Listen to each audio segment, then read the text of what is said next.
ইউরোপের তথ্য সুরক্ষা আইন ভাঙার কারণে টিকটকের মালিক প্রতিষ্ঠান বাইটড্যান্সকে 530 মিলিয়ন ইউরো অর্থাৎ $600 মিলিয়ন জরিমানা করেছে আয়ারল্যান্ডের ডেটা প্রোটেকশন কমিশন ডিপিসি। অভিযোগ উঠেছে টিকটক ইউরোপের ব্যবহারকারীদের ব্যক্তিগত তথ্য বেআইনিভাবে চীনের সার্ভারে পাঠিয়েছে এবং সেই তথ্য চীনা সরকারের হাত থেকে রক্ষা করার জন্য যথেষ্ট ব্যবস্থা নেয়নি টিকটক।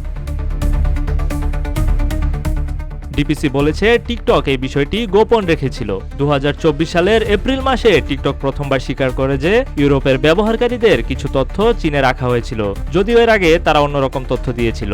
2021 সাল থেকেই এই অভিযোগ নিয়ে তদন্ত শুরু হয়। বলা হয় চীনের কিছু কর্মী ইউরোপীয়দের তথ্য দেখতে পেতেন।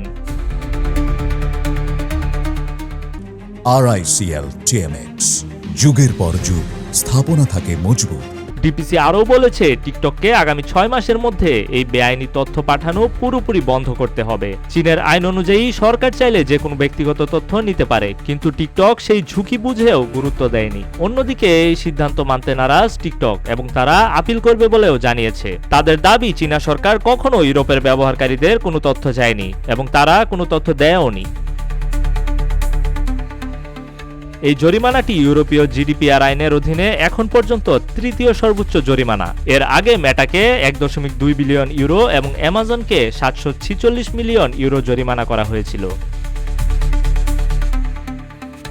2023 সালের সেপ্টেম্বরেও টিকটককে 345 মিলিয়ন ইউরো জরিমানা করা হয় শিশুদের তথ্য সুরক্ষা নিয়ে অবহেলার কারণে। এছাড়াও টিকটক এখন আরও কিছু তদন্তের মুখে রয়েছে, যেমন রোমানিয়ার নির্বাচনে ভুয়া অ্যাকাউন্ট ও বিদেশি প্রভাব ঠেকাতে ব্যর্থতা, কন্টেন্ট নিয়ন্ত্রণে দুর্বলতা, অ্যাপে আসক্তি বাড়ানোর ডিজাইন এবং অপ্রাপ্তবয়স্কদের নিরাপত্তার অভাব।